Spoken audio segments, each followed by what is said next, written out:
Hello दोस्तों।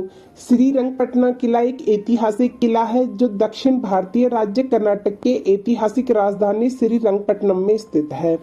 सन 1454 में तिम्मन्ना नायक द्वारा निर्मित किला टीपू सुल्तान के शासन के दौरान प्रमुखता से आया था।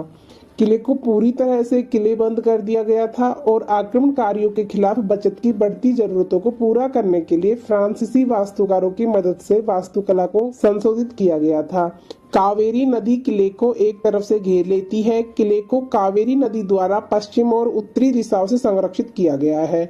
किले में लाल महल और टीपू का महल था, जिसे सन 1799 के ब्रिटिश कब्जे के दौरान ध्वस्त कर दिया गया था। 7 आउटलेट और 2 डब्बे हैं। श्रीरंगपट्टनम किले का इतिहास।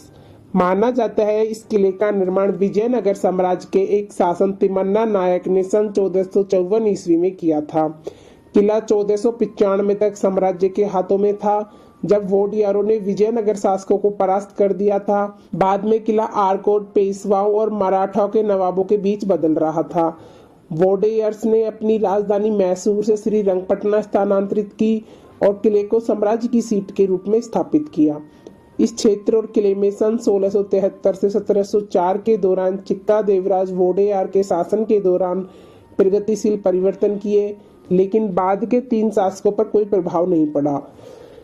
कृष्णराज वोडेयार के शासन के दौरान राज्य एक मजबूत सैन्य शक्ति बन गया और सैन्य जनरल हैदर अली के नियंत्रण में आ गया। हैदर अली को किले पर आक्रमण करने के लिए सन 1757 के दौरान 32 लाख रुपए के लिए मराठों को भेजना पड़ा, लेकिन वह इसे वापस हासिल करने के लिए दृढ़ता से वापस आया। सन 1782 के दौरान हैदर अली के बेटे टीपू सुल्तान ने किले को शासन संभाला और किलेबंदी की। टीपू पर ब्रिटिश सेनाओं द्वारा कई बार हमला किया गया था। टीपू सुल्तान के पास फ्रांसीसी के साथ समझौते थे और यहाँ तक कि नेपोलियन को भी पत्र भेजे थे।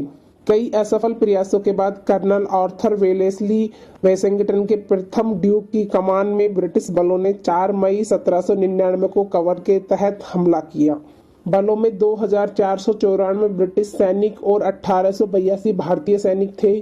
सैनिकों को खाइयों में इंतजार करने के लिए कहा गया और नदी के उस पार उन्नति शुरू की, जब मध्य के किले के चौकीदार आराम करते थे। आक्रामक का खाता कर्नल ब्रिटिशन के खातों में पाया गया। टीपू सुल्तान लड़ाई में मारा गया और अंग्रेजी में वोडेयार रानी के साथ एक संधि थी। लॉर्ड मॉनिंगटन ने सेनाओं की कमान संभाली और लड़ाई को ईस्ट इंडिया कंपनी के उपनिवेशीकरण की रणनीति में एक मोड़ माना जाता है। रंगपट्टनम किले की वास्तुकला। किले को कावेरी नदी द्वारा पश्चिम और उत्तरी दिशाओं में संरक्षित किया गया है। किले में लाल महल और टीपू महल था, जिसे सन 1799 के ब्रिटिश कब्जे के दौरान ध्वस्त कर दिया गया था। 7 आउटलेट और 2 डब्बे हैं। माना जाता है कि किले के अंदर स्थित रंगनाथ स्वामी मंदिर 12वीं शताब्दी के होयसला राजा द्वार समुद्र के अनुदानों के साथ वैष्णववाद दर्शन के प्रस्ताविक रामानुज द्वारा निर्मित किया गया था। मंदिर कुछ हिंदू मंदिरों में से एक है जिनको टीपू सुल्तान द्वारा ध्वस्त नहीं किया गया था। मंदिर किले के पश्चिमी तरफ खुले मैदान में पाया जाता है। दूसरा मंदिर नरसिंह स्वामी मंदिर खुले मैदान के दूसरी तरफ स्थित है। किले के उत्तरी भाग में कालकोटरी है, जहां यूरोपीय कैदियों को सीमित माना जाता है। टीपू सुल्तान का महल रंगनाथ स्वामी मंदिर के मुख्य द्वार के सामने स्थित है।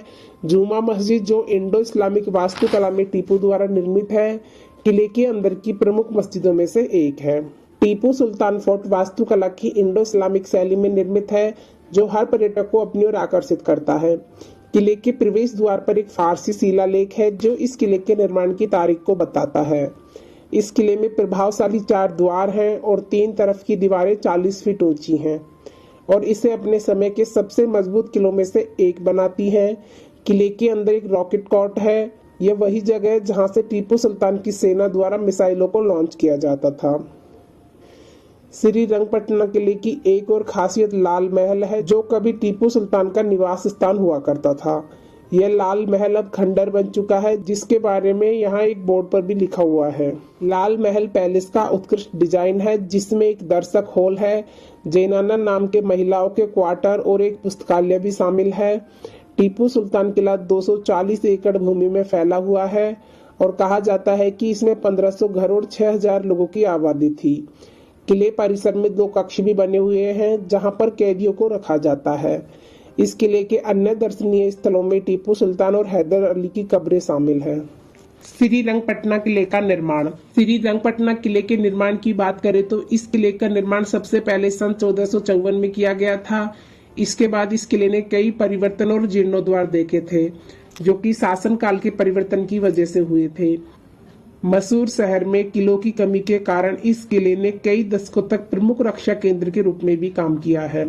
श्रीरंगपटना किला 15वीं शताब्दी का है। इसे 1454 में तिम्मन्ना हेबरबार नामक एक स्थानीय सरदार द्वारा विजयनगर साम्राज्य के शासनकाल के दौरान मिट्टी के किले के रूप में बनाया गया था। लेकिन जैसे ही विजयनगर शासन समाप्त हुआ, तब यह क्षेत्र मैसूर वोडेयार राजा कांथीराव नरसराजा वोडेयार के नियंत्रण में आ गया, जिसके बाद इस किले का पुनर्निर्माण 1654 में किया गया। यह किला बाद में टीपू सुल्तान के अधीन आ गया था और उनके शासनकाल के दौरान किले में बड़े बदलाव किए गए थे। इसे तब एक प्रमुख रक्षा अड्डे के रूप में विकसित किया गया था, जहां से टीपू सुल्तान ने अपनी सेना के साथ ब्रिटिश सेना पर हमला किया था।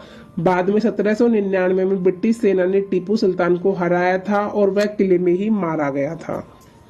श्रीरंगपटना फोर्ट के खुलने और बंद होने का समय। श्रीरंगपटना फोर्ट सुबह 9 बजे से शाम 6 बजे तक पर्यटकों के लिए खुला रहता है। टीपू सुल्तान के इस किले में घूमने के लिए आपके पास कम से कम 2 घंटे का समय होना चाहिए और श्रीरंगपटना दुर्ग में किसी भी प्रकार का प्रवेश शुल्क नहीं लगता है। श्रीरंगपटना फोर्ट पर्यटकों के लिए बिल्कुल मुफ्त है।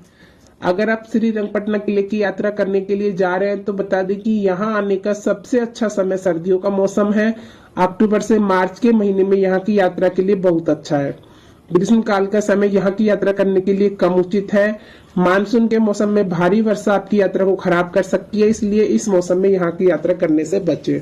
तो दोस्तों, यह था श्रीरंगपटना किले का संपूर्ण इतिहास। आपको वीडियो कैसी लगी हमें कमेंट करके बताएं और वीडियो पसंद आए तो लाइक शेयर सब्सक्राइब करें। Thank you.